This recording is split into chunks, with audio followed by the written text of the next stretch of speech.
নমস্কার বন্ধুরা, আমার ঘর সংসার চ্যানেলে আপনাদের সবাইকে জানাই অনেক অনেক স্বাগত, অনেক অনেক ভালোবাসা। তো আশা করি আমার প্রিয় বন্ধুরা আপনারা সকলে ভালো আছেন, আমিও ভালো আছি বন্ধুরা। তো এখন থেকে ব্লগটা স্টার্ট করলাম। এখন বেলা বাজে 11টা, আর আজ হচ্ছে বন্ধুরা বুধবার।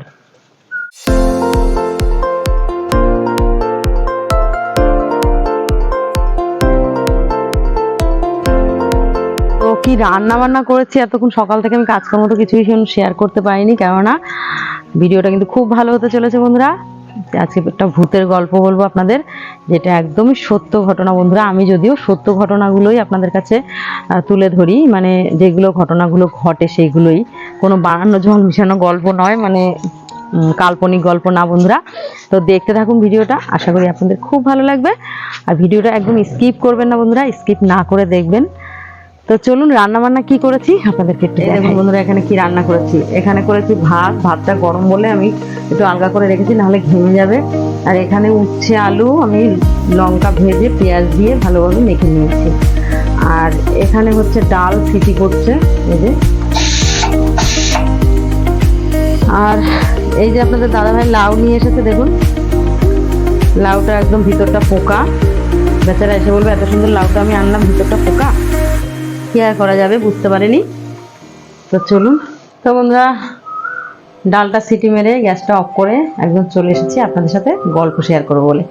তার আগে কিছু কথা বলি বন্ধুরা। দেখুন আজকে 1 বছর 3-4 মাস হতে চায় আমার চ্যানেলটা, মানে ইউটিউব আমি শুরু করেছি আর কি, চ্যানেলটা করেছি নতুন চ্যানেলে। খোলার পরে মোটামুটি আমার ভালোই ভিউজ পড়ছিল। তারপরে আমি জানি না যে আমার ভিউজটা কেন ডাউন হতে শুরু করলো বন্ধুরা। কেন ডাউন হচ্ছে আমি নিজে সত্যিই বুঝতে পারছি না। আর আমার সাথে যারা ইউটিউব করতে শুরু করেছিল তাদের কিন্তু ভালো ভিউজ করছে, আর তারা মনিটাইজও অন হয়ে গেছে ভগবানের আশীর্বাদে। আমার উপরে কেন ভগবান বিরূপ আমি জানি না, নাকি আমার কপালের ফের।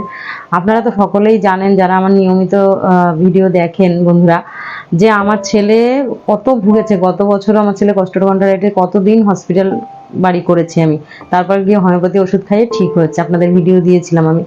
তারপরে এই বছরে দুবার করে আমার ছেলে হসপিটালে ভর্তি হলো। বাচ্চা কাচ্চা যদি হসপিটালে ভর্তি হয় বা অসুস্থ থাকে, তখন ভিডিও করার বা সেরকম মানসিকতাও থাকে না, ভিডিও আপলোড করার মতো সময়ও থাকে না বন্ধুরা। আমার বাড়িতে এতগুলো পোষ্য, তাদেরকে নিয়ে মানে সব মিলিয়ে আমি নাজেহাল অবস্থার মধ্যে ছিলাম বন্ধুরা। তো আপনাদের কাছে একমাত্র অনুরোধ বন্ধুরা, যারা আমার ভিডিও দেখতে ভালোবাসেন, অবশ্যই লাইক, এখনও চ্যানেলটা সাবস্ক্রাইব করেনি, সাবস্ক্রাইব করে আমার পাশে থাকবেন বন্ধুরা। আর যারা ভিডিও দেখেন নিয়মিত বন্ধুরা, তাদের কাছে এইটা অনুরোধ যে আপনারা কেউ স্কিপ না করে পুরো ভিডিওটা দেখবেন বন্ধুরা।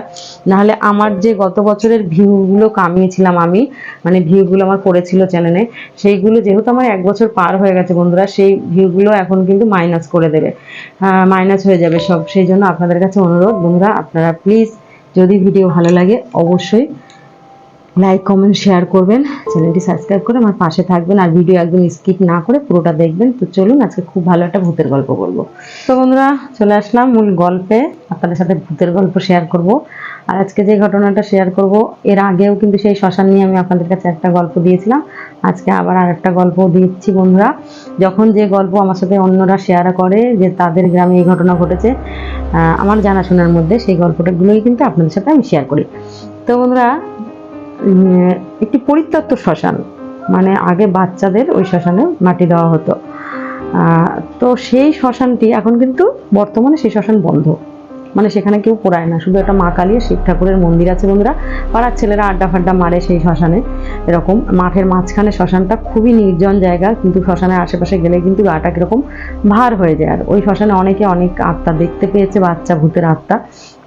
তো এরকম ওই গ্রামেরই একজন ভদ্রমহিলা, বয়স্ক একটু মাঝ বয়সী, সে ওই শ্মশানের পাশে আসে, যেহেতু অনেক জঙ্গল, কাঠ কুড়াতে গিয়েছিল বন্ধুরা।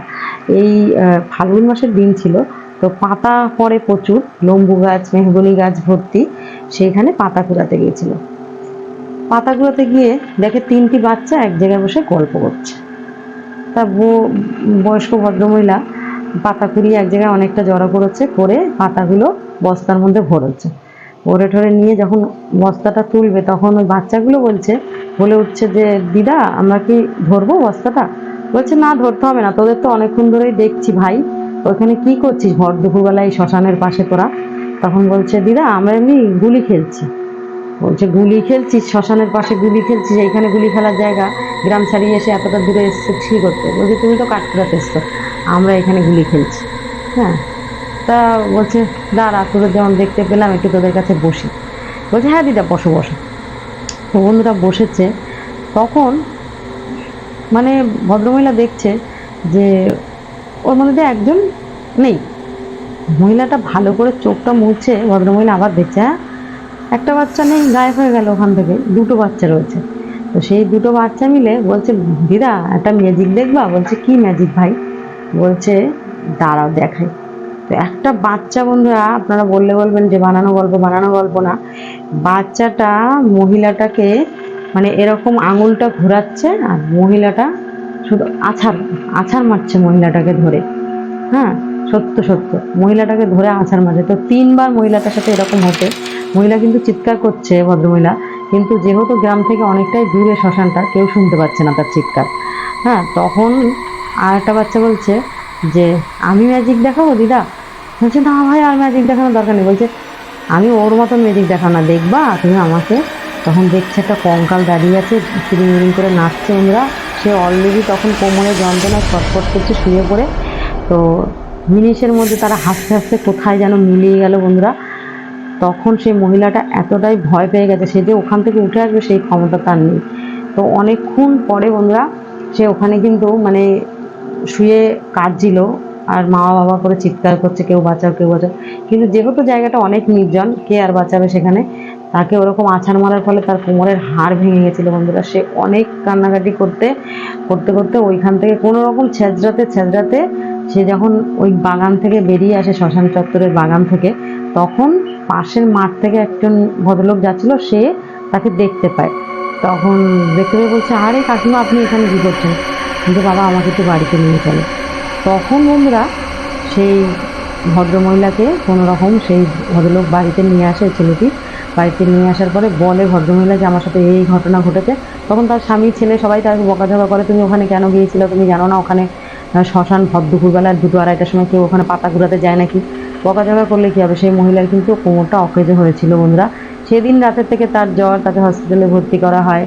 হ্যাঁ, ইসে করা হয়, ট্রিটমেন্ট করা হয়, কিন্তু কোমরের হাড় পুরোপুরি তার ভেঙে চুরমার হয়ে গেছিলো বন্ধুরা। কিছুতেই কিছু হয়নি। সে মাসখানেক পরে ভদ্রমহিলা মারা যায়। তো সে কিন্তু ভূতের কবলে পড়েই তার এই অবস্থা হয়েছিল বন্ধুরা। আর ওই পরিত্যক্ত শ্মশানে আজও কিন্তু লোকে অনেক ভূতদের দেখতে পায়, অনেক আত্মাদের দেখতে পায়, যেগুলো বাচ্চাদের আত্মা, কেননা ওইটা বাচ্চাদের শ্মশান ছিল। তো আজকে ছিল এই পরিত্যক্ত শ্মশানের এই গল্প বন্ধুরা। যদি গল্প ভালো লাগে অবশ্যই লাইক কমেন্ট শেয়ার করবেন। আর চ্যানেলটি যারা নতুন আছেন আমার চ্যানেলে, তারা চ্যানেলটি সাবস্ক্রাইব করে আমার পাশে থাকবেন। তো আজকের মতন টাটা।